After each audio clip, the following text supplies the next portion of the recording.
So we talked about the imperative. Let's see how it works in real sentences. Remember that we take the second part of the verb, the part that ends with IRE or ARE or ERE, but really the part that ends with RE. There's the pattern. And we drop the RE, and if we're talking to one person, we can give them a command by just leaving it alone. So if we take the root word venire, which means to come, and we drop the re and we leave it off, we're left with veni, or some people say veni, whatever. I say veni. Anyway, we're left with veni. Veni means come, but I'm only talking to one person. So if I say venimicum, that means come, and I'm commanding you, come with me. This is all imperative. Remember, imperative comes from the Roman word impero, which means I command. If I want to tell more than one person to come, drop the re, just like we did for this one, and add te. Venite. Venite mecum. Everybody, come with me. Let's look at audi. It comes from the Roman word audire. Drop off the re, and we're left with audi, name of a nice car as well. And that gives us the command listen or hear, but we're going to use listen because listen sounds better. So here, it's funny, I'm pointing to it and saying here, but I didn't mean here. Well, whatever. Okay, listen bene, listen well. Here we have the word bene, which means well. It's the adverb form of bonus. Bonus means good, bene means well, they're related. Aude bene, listen well. In this class, aude bene. All of you, audite bene. Everybody, listen well. I'm talking to all of you because I have te added to the end of the sentence. Currere means to run. Curre, drop the re off, means one person run. This one's a little weird. Third conjugation verbs, which I'm going to explain to you in the future, change from the ere form to the they keep that ere form in the singular imperative, but in the plural imperative we're going to add not te but ite, currete, which means everybody run. So curre, one person run. Currete, everybody run.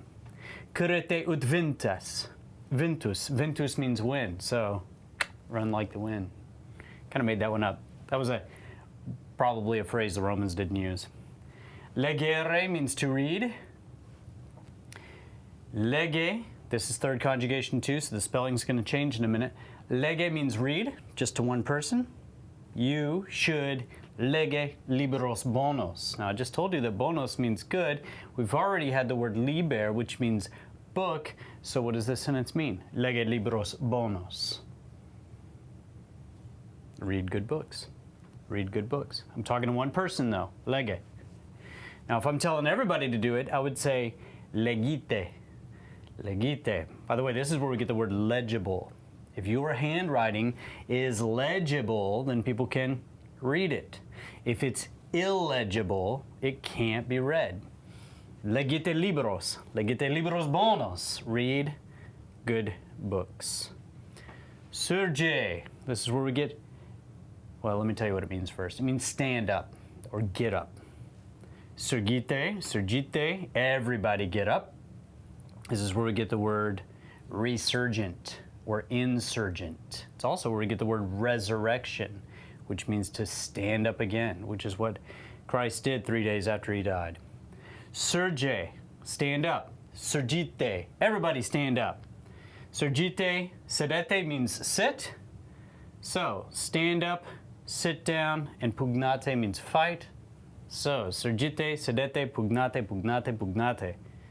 Stand up, sit down, fight. That's what Romans would yell at the Colosseum. Not really. Okay, here's a famous quote by a monk named Saint Benedict. You've probably heard of him before.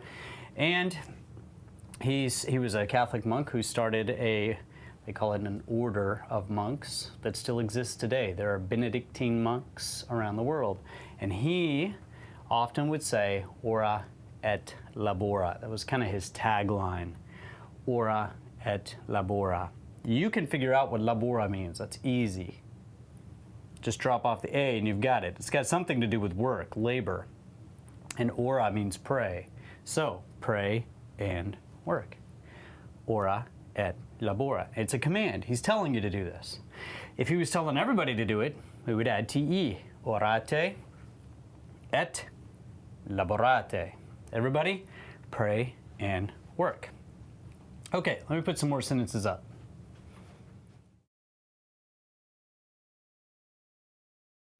And there they are. Okay, let's look at this first sentence here. Voca domine servos. We're talking to the master. Before I get into the imperatives, we're talking to the master, so it's in the vocative case. Voca domine servos. Dominus changes to domine. Remember that from the vocative? Okay, now it's a command to one person. We're talking to one master. And we're saying to him, voca servos. Voca, from vocare, means to call. Drop the re, left with voca. So we're saying, master, call, and I bet you can figure this one out. Servus means slave. That's where we get the word servant and serve. So, master, call the slaves. It's accusative plural right there. Okay, next sentence. Currite puerin opidum. Boys, talking to them. That's plural vocative, same as plural nominative. Pueri, boys. Currite in opidum. Run, and this is a plural command because we're talking to more than one boy here. Run, currite in opidum. Run into the town. Okay, da mihi marke meum ipodium. I'll explain this one in a minute. That's a tough word. Da means give. It's from dare. Dare means to give. Drop the re. Leave it alone and you're left with da, which means give. Command to one person. Usually you stick mihi in there with da because you're saying give to me. Well, if you're talking about yourself. Da mihi marke. Hey Marcus, give me meum ipodium. An ipodium was something the Romans used to download music, and then they would listen to it, or at least they would have had they invented it. And the last one, honora patrem tuum et matrem tuam. This one's directly from the Vulgate. Honora, you can figure this out, guys. It's too easy. I told you before that so many English words came from so many Latin words that sometimes without even translating, you'll look at the word and you'll know what it means. This is an example. Honora. Drop the A and you've got honor. So, please, honor patrem tuum, your father. Honora patrem tuum et, and you can figure the rest of this out, matrem tuam, your mother. Honora patrem tuum et matrem tuam. Notice that this is masculine because dad is masculine, and this is feminine because mom is feminine. At least we hope mom is feminine and dad is masculine. That's imperatives. You've seen how to use them. Now go practice on your own.